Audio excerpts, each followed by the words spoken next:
we start our next chapter, that is of democratic politics. Okay, so this is the second chapter of our democratic politics, that's name is constitutional design. इस chapter में देखेंगे कि जो India का constitution है वो कैसे बना, या फिर उसके क्या क्या मेन प्रिंसिपल्स रहे कि ऐसे कौन से पर्सन है जिन्होंने उसको बनाया. ओके, और इसके अलावा इसके जो रूल्स एंड रेगुलेशंस है तो वो रूल्स एंड रेगुलेशंस बनाने के पीछे किन कंट्रीज से इंस्पायर रहा इंडियन कॉन्स्टिट्यूशन. ओके, और उसके पहले थोड़ा सा साउथ अफ्रीका कॉन्स्टिट्यूशन के बारे में भी we will discuss in this chapter. Okay, so our first topic is democratic constitution in South Africa. South Africa जो कंट्री है उसके कॉन्स्टिट्यूशन के बारे में बहुत ही ज़्यादा फेमस एक इंसिडेंट रहा है. ओके, और इसके लिए कई बहुत लॉन्ग टाइम एक स्ट्रगल, हार्ड स्ट्रगल भी रहा है इस कॉन्स्टिट्यूशन के बनाने के पीछे. ओके, जिनमें सबसे इम्पॉर्टेंट पर्सन जो है वो है नेल्सन मंडेला. ओके, इनका नेम सभी ने सुना होगा. He was also rewarded by the Nobel prize.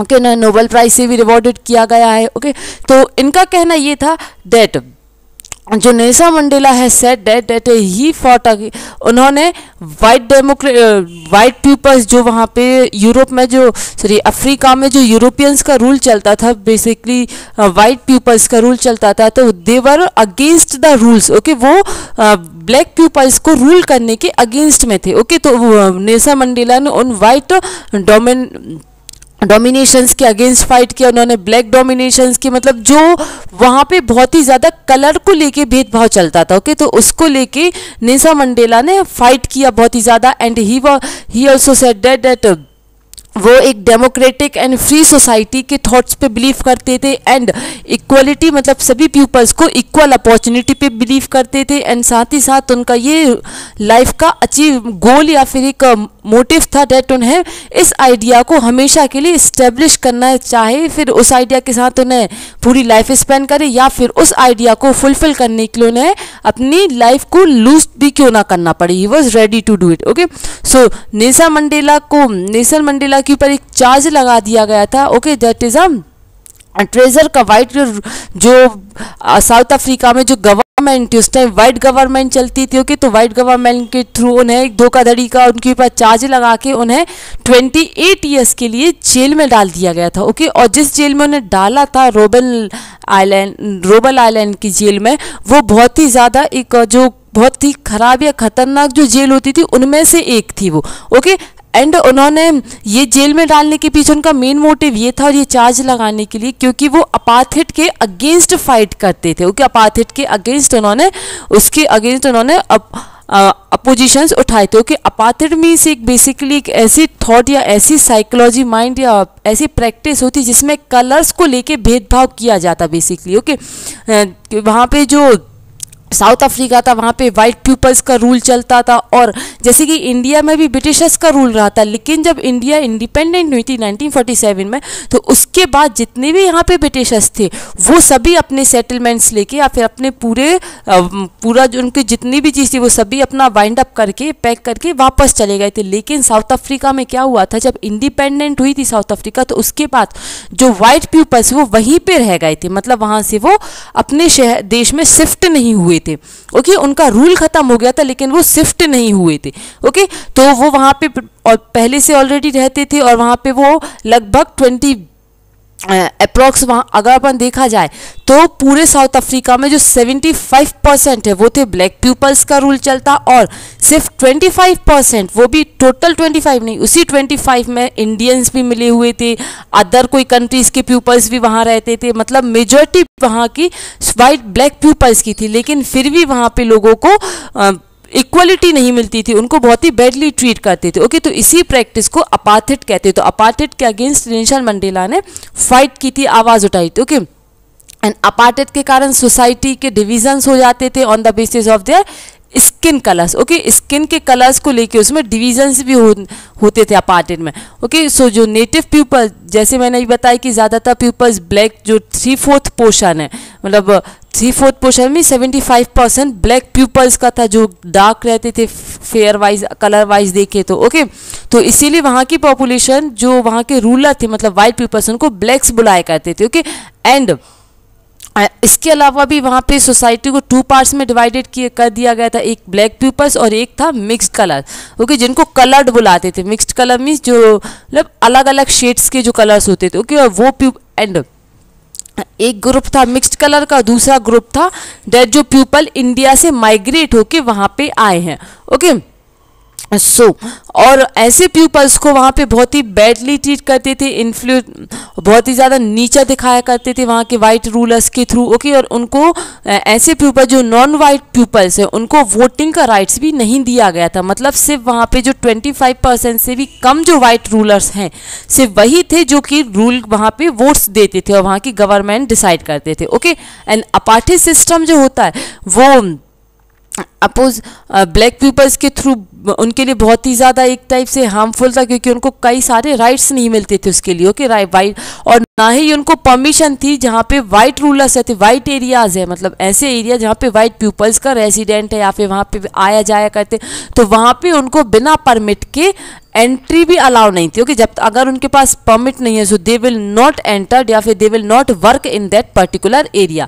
Okay, इसके अलावा जो ट्रेन, बसेस, टैक्सीज, हॉस्पिटल्स या होटल्स, स्कूल्स या जो भी पब्लिक प्लेसेस जैसे पब्लिक टॉयलेट, स्विमिंग पूल्स, ऐसी जो पब्लिक प्लेसेस है, इन पब्लिक प्लेसेस पे उनको एंट्रीज भी अलाउ नहीं होती थी। ओके, वाइट पीपल्स के through they will not allow to get entered in that particular areas. Okay, उनके लिए वो सेपरेट्स बनाए गए थे अलग से। ओके, सभी चीज़ें पब्लिक टॉयलेट्स वगैरह हो गई, सब चीज़ ऐसे पीपल्स के लिए सेपरेट बनी थी। और यही जो थॉट होता है, मतलब ब्लैक कलर के बेसिस पे, कास्ट पे नहीं, कलर को देखते हुए जो भेदभाव किया जाता है या फिर डिफरेंसेस किए जाते हैं, इतना ज़्यादा डिफरेंस की सोसाइटी को ही डिवाइड कर दिया गया। ओके, इसी थॉट या फिर इसी विजन को बोला जाता है सेग्रीग्रेशन। ओके, और सेग्रीग्रेशन के अंदर में इतना ज़्यादा था कि चर्चेज में भी विजिट नहीं कर सकते जहाँ पे वाइट पीपल वर्शिप कर रहे हैं ना। ओके, तो उन प्लेसेस पे ब्लैक पीपल जा भी नहीं सकते थे, इवन चर्चेज में भी जाना अलाउ नहीं था। और इसके अलावा they can not form any association, वो एसोसिएशन भी नहीं बना सकते थे, ना ही ऐसी चीज़ों के अगेंस्ट वो प्रोटेस्ट कर सकते थे। ओके, लेकिन सिंस 1950 तक जो ब्लैक्स और कलर्ड एंड इंडियंस होते थे, जो उन्होंने अपार्थाइड के अगेंस्ट फाइट करना शुरू किया। ओके, आवाज़ उठाना शुरू किया, एंड उन्होंने अपना एक ही ऑल्सो प्रोटेस्ट करने के लिए उन्होंने एक मार्च और एक स्ट्राइक्स को भी लॉन्च किया, मतलब स्ट्राइक्स कर रहा। फिर उसके बाद उन्होंने मार्च पास भी किया जिसके अगेंस्ट, और जो जैसे अपने इंडिया में इंडियन नेशनल कांग्रेस चलता है, ऐसे साउथ अफ्रीका में अफ्रीकन नेशनल कांग्रेस चलती थी, जो कि वहाँ की सबसे बड़ी ऑर्गेनाइजेशंस कहलाती थी। और उस ऑर्गेनाइजेशन ने भी सेग्रीग्रेशन के अगेंस्ट स्ट्रगल्स में सपोर्ट किया इनका। ओके, उन्होंने भी इसमें पार्ट लिया था इन स्ट्रगल्स में। ओके, एंड ये जो ANC है, ओके, इसने अपार्थाइड के लिए बहुत ही ज़्यादा फाइट किया और इसमें इसके जो लीडर्स थे उन्होंने बहुत इंपॉर्टेंट रोल प्ले किया। इसके अलावा कई ऐसे पीपल्स थे जो वाइट रूलर्स थे लेकिन थोड़ी सेंटिमेंटल्स थे वो, एंड दे नो दैट जो ये अपार्थाइड जो चल रहा है साउथ अफ्रीका में वो गलत है। ओके, तो कई सारे वाइट पीपल्स ने भी इस अपार्थाइड के अगेंस्ट, अपना रेसिस्ट के अगेंस्ट आवाज़ उठाई थी। Okay, clear. लेकिन जो ऐसा करते थे ना जो पीपल्स, तो वाइट गवर्नमेंट के थ्रू उनको बहुत ही ज़्यादा टॉर्चर्ड किया जाता था कई बार, और इसी चक्कर में कई सारे जो कलर्ड पीपल्स, कई ऐसे इंडियंस जो यहाँ माइग्रेट होकर साउथ अफ्रीका में रहने लगे थे, और इसके अलावा कई ब्लैक पीपल्स मारे गए थे। ओके, और ये नंबर्स थाउजेंड्स में थे, 1 या 2 या कुछ हंड्रेड्स नहीं, काफ़ी सारे लोगों को हार्म किया गया था इसके थ्रू। ओके, तो ये तो है कि साउथ अफ्रीका में कैसा या फिर सोसाइटी कैसी थी अप्रॉक्स 1950 के टाइम्स। ओके, उसके पहले से ही। ओके, नाउ अब इतना सारा जो स्ट्रगल चल रहा था, तो उस स्ट्रगल से कुछ ना कुछ तो पॉजिटिव रिजल्ट आ ही गई। नेल्सन मंडेला के साथ साथ जो अफ्रीकन नेशनल कांग्रेस थे और कई सारे ऐसे लीडर्स थे, और उनको कई कंट्रीज से भी सपोर्ट मिला था। ओके, तो इतने जब स्ट्रगल होगा तो उसका कुछ पॉजिटिव इफेक्ट उस कंट्री में आएगा। ओके, तो इसका जो पॉजिटिव इफेक्ट आया था उससे न्यू कॉन्स्टिट्यूशन फॉर्म होना स्टार्ट हो गया था। ओके, नाउ जैसे जैसे स्ट्रगल्स और प्रोटेस्ट चल रहे थे, इंक्रीज हो गए थे, गवर्नमेंट को समझ में आ गया था डेट ये जो ब्लैक पीपल्स के साथ जो इतना ज़्यादा उन्हें दबाया जा रहा है, इतना सारा उनके साथ इनजस्टिस किया जा रहा है, ये अब और ज़्यादा टाइम तक वो लोग नहीं इसको प्रैक्टिस में कर पाएंगे। ओके, तो इसीलिए जो वाइट रिजीम्स थे उन्होंने अपनी पॉलिसीज चेंज कर दी।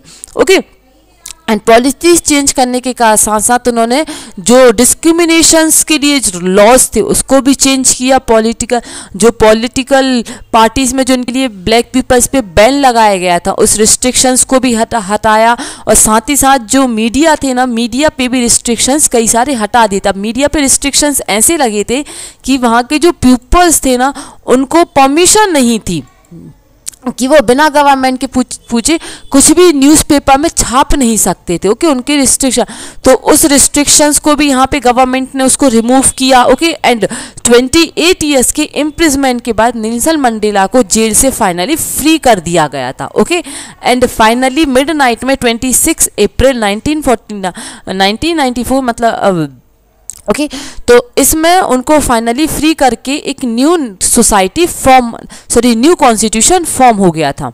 ओके, न्यू कॉन्स्टिट्यूशन बना था, एंड इसमें एक न्यू फ्लैग, रिपब्लिकन कॉन्स्टिट्यूशन का न्यू फ्लैग बॉर्न हुआ, मतलब न्यू फ्लैग लहराया गया। इट मीन्स वहाँ पे अपना सेल्फ एक कॉन्स्टिट्यूशन बनाया गया, और उस कॉन्स्टिट्यूशन में जो अपार्थिड थी, ओके, अपार्थिड जो सिस्टम चलता था उसको टोटली बंद कर दिया गया था। ओके, एंड अपार्थिड गवर्नमेंट, ओके, इस गवर्नमेंट का एंड हो गया था, क्लियर, और एक मल्टी रेसिस्ट गवर्नमेंट आ गई, सामने आई थी। मल्टी रेशनल गवर्नमेंट मीन्स होता है हर टाइप के पीपल्स वहाँ पे थे। उस रेशनल गवर्नमेंट मतलब कोई ये जो गवर्नमेंट है उसमें कोई कलर का बाउंडेशन नहीं था कि ब्लैक पीपल्स नहीं रूल कर सकते या वाइट नहीं कर सकते, ऐसा कुछ नहीं था। सभी टाइप के, किसी भी कलर, किसी भी टाइप के पीपल्स हो, सभी लोग वहाँ पे इक्वली रूल करते थे और उनके अधिकार भी इक्वली दिए गए थे। ओके, और इसीलिए जो न्यू जो साउथ अफ्रीका सब वर्ल्ड के सामने आया था, उस साउथ अफ्रीका उस न्यू साउथ अफ्रीका के कॉन्स्टिट्यूशन में नेल्सन मंडेला जी फर्स्ट प्रेसिडेंट बने थे। ओके, नेक्स्ट आगे इसमें बताया है डेट ये जो न्यू डेमोक्रेटिक कॉन्स्टिट्यूशन बना था, इसमें ब्लैक लीडर्स भी थे। ओके, एंड फ्यू, ओके, और जो कि वर्ल्ड में बहुत ही ज़्यादा एक आइडियल या फिर बहुत ही इंस्पायर्ड कॉन्स्टिट्यूशन माना जाता। ओके, और इसके बारे में इसमें इक्वलिटी के बेसिस पे बना था, मतलब जो चाहे मैन हो या वुमेन हो, वो किसी भी कलर से बिलोंग करते हो, सभी को इक्वली यहाँ पे ट्रीट किया जाएगा, सबको इक्वल राइट्स दिए जाएंगे, चाहे वो वोटिंग के राइट्स हो या किसी भी प्रकार के। ओके, और सभी को डेमोक्रेटिक वैल्यूज दी गई थी। डेमोक्रेटिक वैल्यूज का ही मतलब होता है based on equality. Okay, social justice सभी को लिए मिला था और ह्यूमन राइट्स को इसमें प्रेफरेंस दी गई थी। Okay, most important human rights को रखे गए थे। इन चीज़ों को इंपॉर्टेंट देते हुए यहाँ पे ये कॉन्स्टिट्यूशन बना था। ओके, जिसको बनाने के लिए इसके अपोजिशंस में कई सारे लोगों को मारा गया था, कई बहुत हार्ड स्ट्रगल्स हुए थे इस फ्रीडम के लिए। ओके, एंड इतने सारे हार्ड स्ट्रगल के बाद फाइनली एक कॉन्स्टिट्यूशन फॉर्म हो गया। ओके, नाउ इसमें आगे बताया है दैट जो आफ्टर 2 इयर्स के डिस्कशन के बाद, डिबेट्स के बाद, इतने सारे डिबेट्स चले थे, इतने सारे कॉन्स्टिट्यूशंस फॉर्म हुए थे, इन सब डिसीजंस के बाद फाइनली एक कॉमन एक कॉन्स्टिट्यूशन या फिर कॉमन एक पॉइंट्स पे वो लोग सभी लोग डिस्कशन के बाद आए। ओके, सो सभी इसमें सिटीजन्स भी इक्वली पार्ट ले, मतलब कॉन्स्टिट्यूशन में सिटीजन्स को भी वैल्यू दी गई। ओके, एंड साथ ही साथ ट्राई किया गया कि जितने भी प्रॉब्लम्स हैं कंट्रीज़ में, ओके, उन सभी को डिस्कशन के थ्रू उनका सॉल्यूशन निकाला जाए, ना कि लीडरशिप को इम्पोर्टेंट, मतलब वहाँ पे कोई तानाशाही टाइप की नहीं कि जो लीडर्स है वो डिसीजंस लेने, नहीं, वहाँ पे जो भी डिसीजंस लिए जाते थे, ओके, वहाँ पे गवर्नमेंट ने ऐसी गवर्नमेंट बनाने की कोशिश की गई, ऐसा कॉन्स्टिट्यूशन कि जिसमें जितने भी प्रॉब्लम्स है उनका सोल्यूशन कोई एक पर्टिकुलर कोई डिसीजन से लिया जाए। ओके, मतलब डिस्कशन के बाद ही उनका डिसीजंस लिया जाए, ना कि नॉर्मल डिस्कशन के भी। ओके, एंड और यहाँ पे ये भी बताया गया दैट नोबडी शुड, और कोई भी इस पार्टी को अगर कोई आगे जाके बन जाता है लीडर, तो कोई अदर पर्सन इन लीडर्स पे अपना हुकूमत चला के इनको बदलेगा नहीं। ओके, मतलब ऐसा नहीं कि आगे जाके कोई और लीडर बन गया तो ये डिसीजंस चेंज हो जाएंगे। नो, ये जो डिसीजंस हैं या फिर जो डिसाइड कर लिए गए हैं वो एज यूजुअल वैसे ही रहेंगे, चाहे फर्दर कोई चेंज हो या ना हो। ओके, एंड फिर उसके बाद इसको फाइनली कॉन्स्टिट्यूशन, एक फेयर कॉन्स्टिट्यूशन सेट हो गया साउथ अफ्रीका का। ओके, बिकॉज ऑफ सबसे इंपॉर्टेंट जिसमें नेल्सन मंडेला जी का रोल था।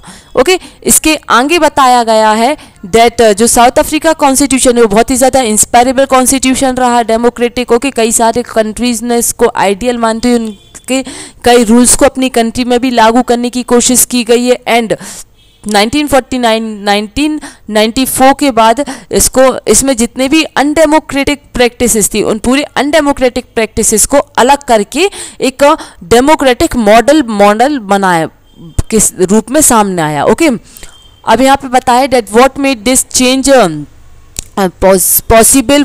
ओके, तो इसमें इसको डिटरमाइन करने या फिर उसको बनाने में ऐसे कौन कौन से पॉजिटिव चेंजेस आए।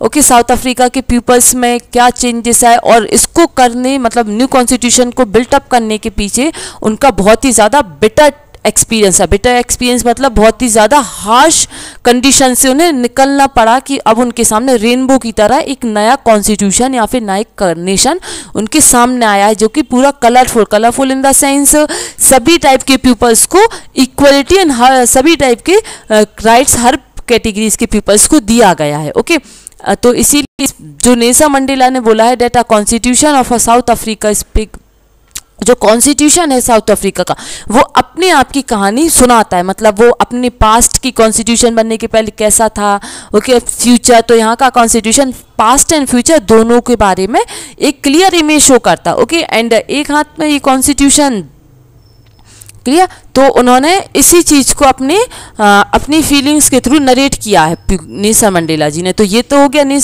कॉन्स्टिट्यूशन बनने की पहले की स्टोरी की, कॉन्स्टिट्यूशन कैसे बना, उसके पीछे क्या स्ट्रगल्स रहे हैं और कहाँ साउथ अफ्रीका के। ओके, अब देखेंगे नेक्स्ट दैट ये जो कॉन्स्टिट्यूशन अपन सुनते आ रहा है इतनी देर से कि कॉन्स्टिट्यूशन बना, तो ये कॉन्स्टिट्यूशन बेसिकली क्यों ज़रूरी है, why this constitution is so important. Okay, so south Africa का जैसे अपन ने एग्जाम्पल देखा है अभी, दैट जो साउथ अफ्रीका एक बहुत अच्छा एग्जाम्पल है समझने के लिए कि कॉन्स्टिट्यूशन क्यों ज़रूरी। जैसे कि वहाँ पे पहले कोई कॉन्स्टिट्यूशन सेट नहीं था, मतलब डेमोक्रेटिक तरीके से सेट नहीं था और उसमें रूल्स भी डेमोक्रेटिक तरीके से नहीं होते थे अडॉप्ट। ओके, तो उससे ये समझ में आता है कि देखो रूल बनने के बाद वहाँ पे कितना सारा चेंजेस आए, है ना, पॉजिटिव चेंजेस आए, सभी लोग वहाँ पे रहने लगे। ओके, तो इसके लिए कॉन्स्टिट्यूशन बहुत ही ज़्यादा ज़रूरी है। व्हाट डू द कॉन्स्टिट्यूशन क्या करता है इसके बारे में डिस्कस करेंगे इसमें। एंड साथ ही साथ न्यू कॉन्स्टिट्यूशन बनाने के लिए कौन कौन सी प्लानिंग की जाती है। ओके, तो इसमें सबसे इंपॉर्टेंट रहता है इक्वलिटी को ध्यान में रखना। It was going okay and it was not going to easy for them, और इतना ईजी नहीं था उनके लिए कि ये कॉन्स्टिट्यूशन बना ले इतनी ईजीली, और उसका जो चेंजेस है वो चेंजेस इतनी जल्दी अडॉप्ट करना या फिर उसमें लाना it's not so easy. Okay, they had their fears sorry, and इसके लिए उन्होंने काफ़ी ज़्यादा कंडीशन से, काफ़ी हार्ड कंडीशन से गुजरे। एंड फाइनली जो ब्लैक मेजॉरिटी, देखो मेजॉरिटी एंड माइनॉरिटी तो आप जानते हो कि मेजॉरिटी मीन्स जिसके ज़्यादा मेजर नंबर्स होते हो। Okay, so the black majority was taken to the ensure that the democratic principle, जो डेमोक्रेटिक, और वहाँ की गवर्नमेंट ने एक चीज़ और एक्सेप्ट की थी दैट जो ब्लैक मेजॉरिटी है, ओके, मतलब जो मेजॉरिटी रहेगी उनका उन्हीं की चलेगी। मतलब जो वहाँ की गवर्नमेंट थी ना, जो डेमोक्रेटिक एक प्रिंसिपल था, डेमोक्रेटिक प्रिंसिपल एक चीज़ पे बेस्ड था डेट उस कंट्री में जो मेजॉरिटी के बेसिस पे वो प्रिंसिपल्स बनाए गए थे। मेजॉरिटी के बेसिस पे मतलब जहाँ पे ज़्यादा लोग जिस चीज़ के फेवर में ज़्यादा पीपल्स आएंगे वो रूल को या फिर उस चीज़ को अडॉप्ट किया जाएगा। ओके, सो और साथ ही साथ यहाँ पे इकोनॉमिक राइट्स भी दिए गए थे। इकोनॉमिक राइट्स, सोशल और इकोनॉमिक राइट्स मतलब वहाँ पे सामाजिक तौर से भी सभी को इक्वली दिया जाएगा, ओके, और सामाजिक तौर के साथ साथ वहाँ पे फाइनेंशियली भी उनको अधिकार मिलेंगे, ओके। एंड जो वाइट माइनॉरिटी थी, माइनॉरिटी क्योंकि वहाँ पे अपन ने देखा है अभी कि ब्लैक पीपल्स थे वो 75% थे और वाइट पीपल्स 25% से भी कम थे, ओके। तो वो माइनॉरिटी के जो वाइट माइनॉरिटी को भी स्टार्टिंग में तो उन्होंने इसको प्रोटेस्ट किया था, अगेंस्ट रहे थे, लेकिन फिर उन्हें फाइनली इस चीज़ को एक्सेप्ट करना पड़ा था, ओके।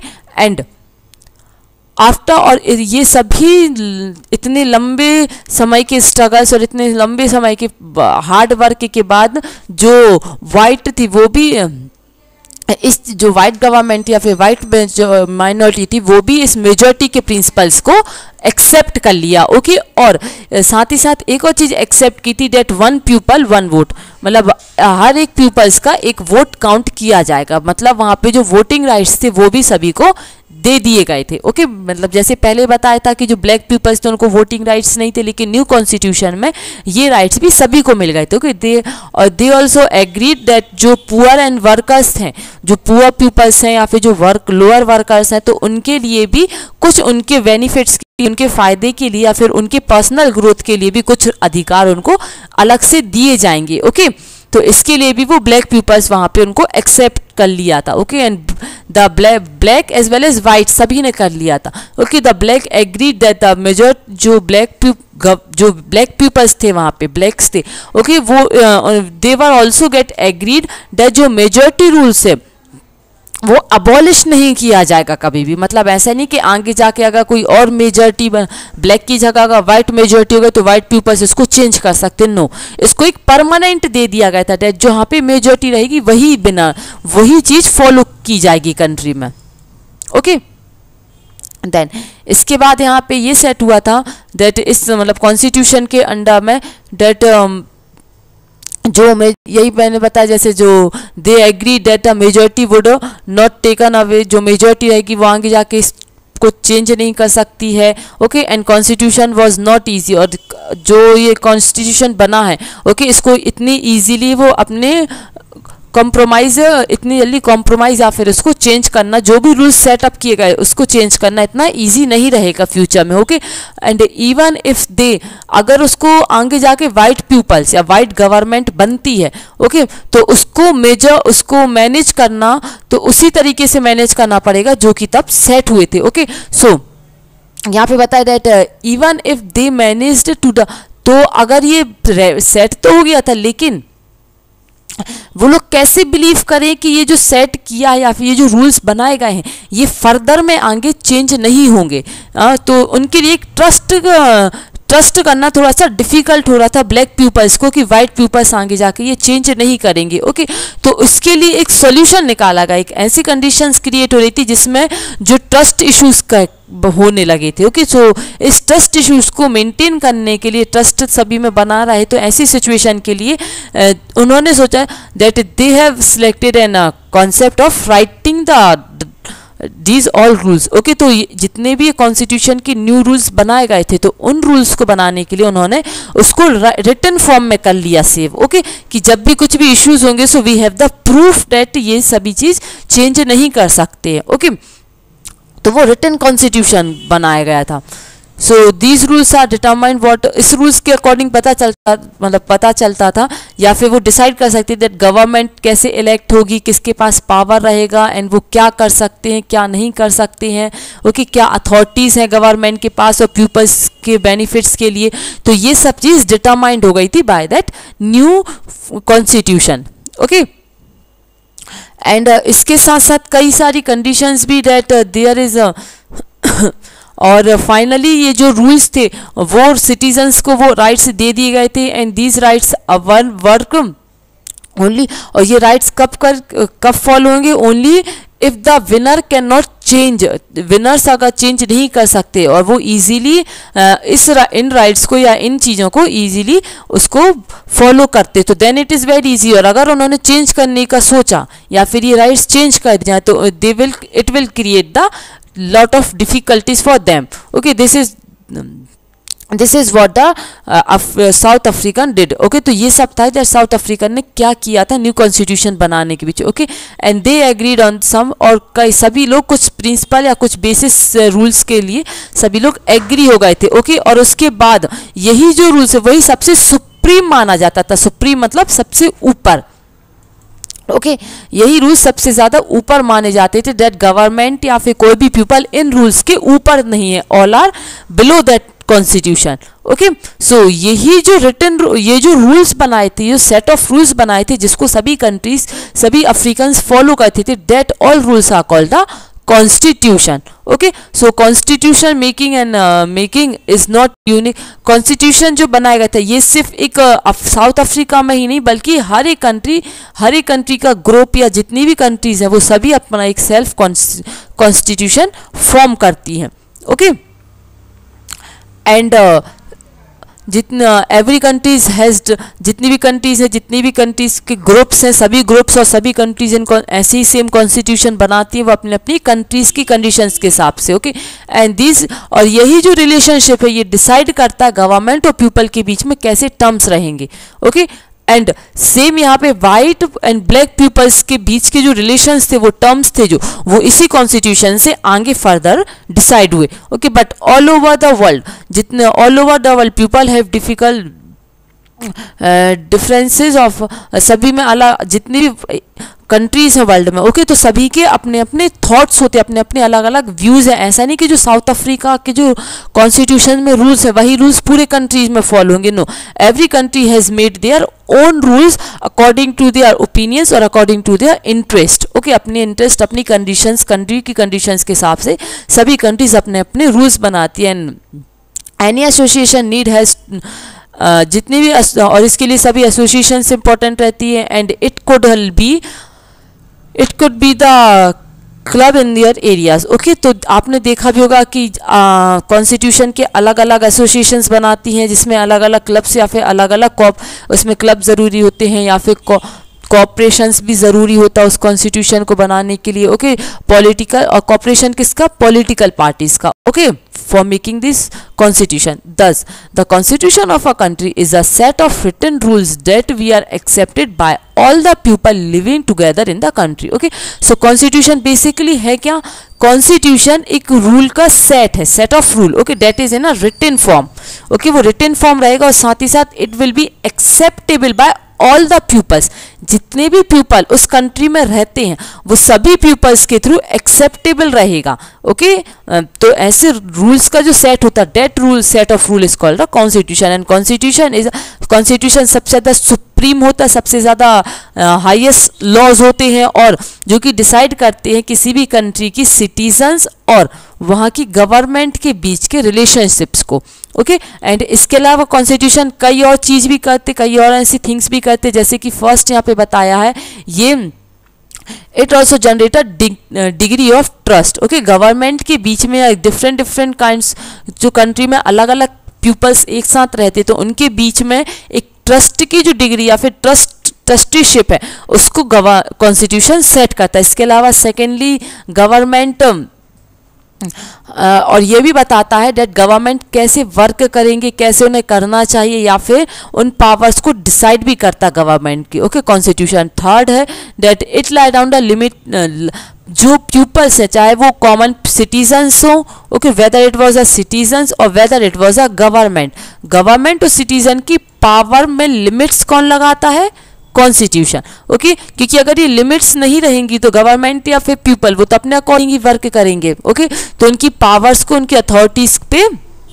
लिमिटेशंस कॉन्स्टिट्यूशन से सेट करता है। ओके, एंड इसके अलावा fourth one that it expresses the, और साथ ही साथ पीपल्स के थॉट्स को या अच्छी सोसाइटी को कैसे बना सकते हैं या फिर क्या क्या ऐसे अपन स्टेप्स ले सकते हैं जिससे अपनी सोसाइटी और भी ज़्यादा बेटर बने, एक आइडियल सोसाइटी बने, तो उस चीज़ के लिए भी कॉन्स्टिट्यूशन बहुत इंपॉर्टेंट रोल प्ले करता है। ओके, ना इसमें आगे बताया है डेट ऑल कंट्रीज है, all country that have constitution was, देखो जितनी भी कंट्रीज हैं जिसका कॉन्स्टिट्यूशन बना है, ज़रूरी नहीं है कि वो डेमोक्रेटिक हो। देखो कॉन्स्टिट्यूशन मतलब रूल्स बनाना, ओके। अब जैसे कोई मोनार्ची गवर्नमेंट जहाँ पे राजा महाराजा का रूल चलता है तो वहाँ पे भी रूल्स तो होते हैं, ओके। मतलब कॉन्स्टिट्यूशन तो मोनार्ची गवर्नमेंट में भी होता है, लेकिन यहाँ पे ये बताया है कि ज़रूरी नहीं है कि जहाँ पे कॉन्स्टिट्यूशन बना हो वो डेमोक्रेटिक कंट्री, लेकिन जहाँ पे डेमोक्रेटिक कंट्री है वहाँ पे कॉन्स्टिट्यूशन डेफिनेटली होगा ही होगा,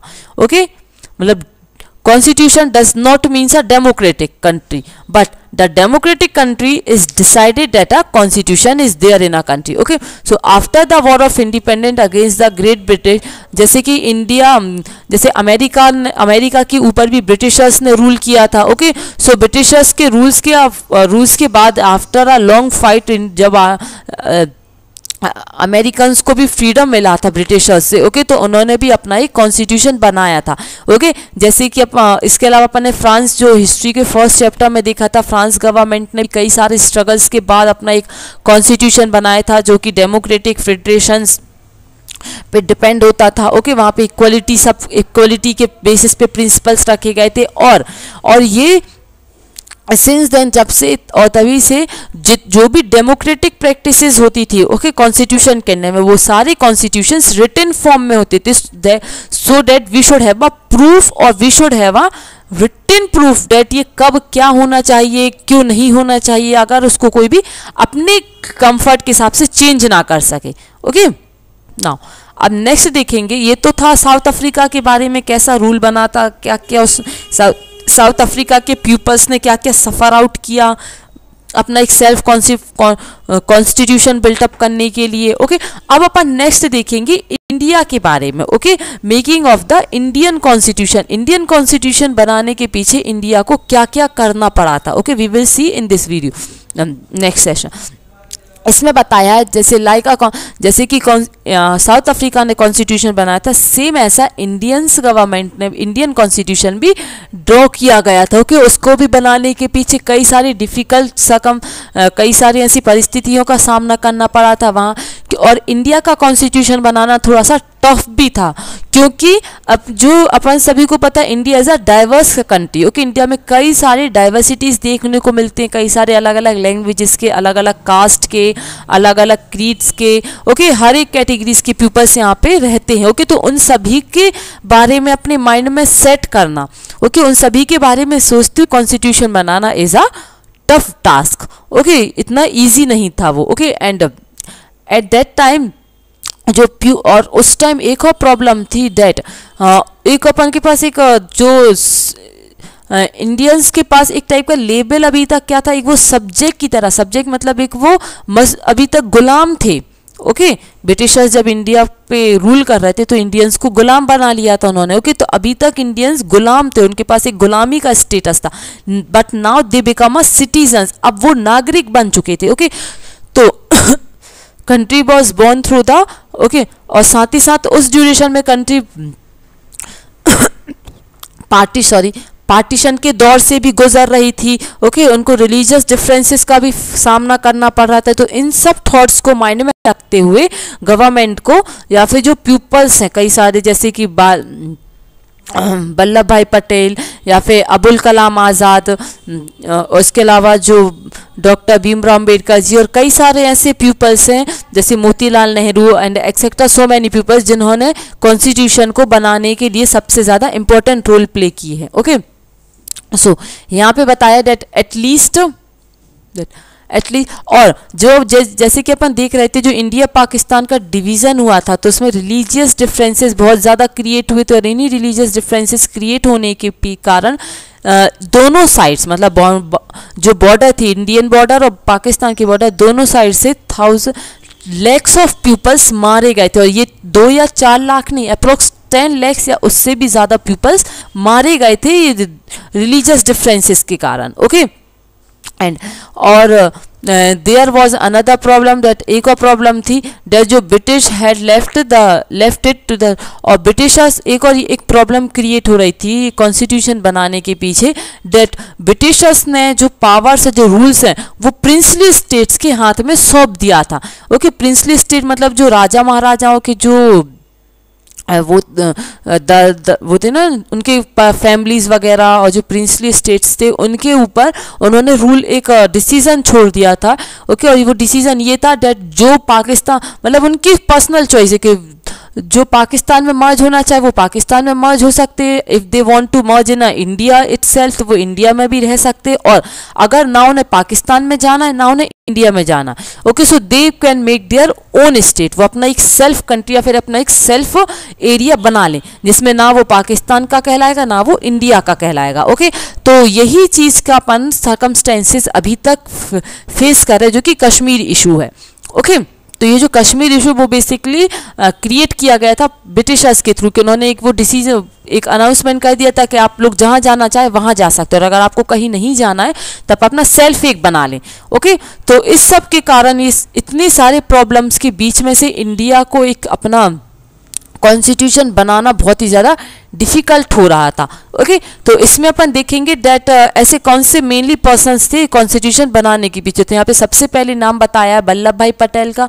ओके, वल्लभ भाई पटेल गुजरात में बॉर्न हुए थे और वो इंटरिम गवर्नमेंट के मिनिस्ट्री वो 3 मिनिस्ट्रीज को संभालते, मतलब home ministry, ministry of house home, information and broadcast. Okay, तो ये इंटरिम गवर्नमेंट के 3 डिपार्टमेंट्स को वो संभाल रहे थे उस टाइम। ओके, तो इंटरिम गवर्नमेंट क्या कहलाती है देखते। तो इंटरिम गवर्नमेंट मीन्स होता है जो इलेक्शन जब अपना इंडिया इंडिपेंडेंट हुआ था। ओके, तो इंडिपेंडेंट होने से इलेक्शंस होने के बीच में जो एक टेम्परेरी गवर्नमेंट जो बनी थी। ओके, तो उस टेम्परेरी गवर्नमेंट को इंटरिम गवर्नमेंट बोलते हैं। Okay, and he was also वो एक लॉयर भी थे। ओके, एंड जो सत्याग्रह हुए थे जो बारदोली में जो सत्याग्रह हुआ था तो उस सत्याग्रह को इन्होंने लीड भी किया था और बहुत ही ज़्यादा इंपॉर्टेंट रोल प्ले किया था प्रिंसली स्टेट्स को जोड़ने में। ओके, और बाद में इंडिपेंडेंस के बाद में तो ये डिप्टी प्राइम मिनिस्टर भी बने थे। ओके, वल्लभ भाई पटेल जी। ना सेकेंड इसके इंपॉर्टेंट पर्सन है Abul Kalam Azad. Okay, Abul Kalam Azad basically Indians तो नहीं है, ये सऊदी अरेबिया में हुए थे, लेकिन वो इंडिया को बहुत ही ज़्यादा फॉलो करती तो इंडिया में ही उन्होंने अपनी पूरी लाइफ स्पेंड की। ओके, तो वो एजुकेशन मिनिस्ट्री को इन्होंने संभाला था, फर्स्ट एजुकेशन मिनिस्टर बने थे अपने यूनियन कैबिनेट में। ओके, एंड ओके, और इन्होंने भी इन रूल्स इंडिया में कॉन्स्टिट्यूशन बनाने में बहुत इंपॉर्टेंट रोल प्ले किया था, दो he was a leader of a national Congress. Okay, ना जो थर्ड पर्सन यहाँ पे थर्ड जो पर्सन का बताया ये तमिलनाडु में बॉर्न हुए थे, टी कृष्णमाचारी। ओके, सो ये भी ड्राफ्टिंग कमेटी के मेंबर थे जो इंडियन कॉन्स्टिट्यूशन कांग्रेस था। ओके, इंडियन कांग्रेस के भी लीडर थे एंड ये फाइनेंस मिनिस्टर बने थे, मतलब फर्स्ट फाइनेंस मिनिस्टर बने थे यूनियन कैबिनेट। ओके, जो इंडिपेंडेंट के बाद जो इलेक्शंस हुए थे उसमें फर्स्ट फाइनेंस मिनिस्टर बने थे। ओके, तो इसमें जो कॉन्स्टिट्यूशन के पथ ऑफ कॉन्स्टिट्यूशन है कि क्या क्या हुआ था, कैसे इंडिया ने अपना कॉन्स्टिट्यूशन बनाने में सक्सेस है, we will discuss in our next session. Okay ना, second part of the same chapter. So thank you for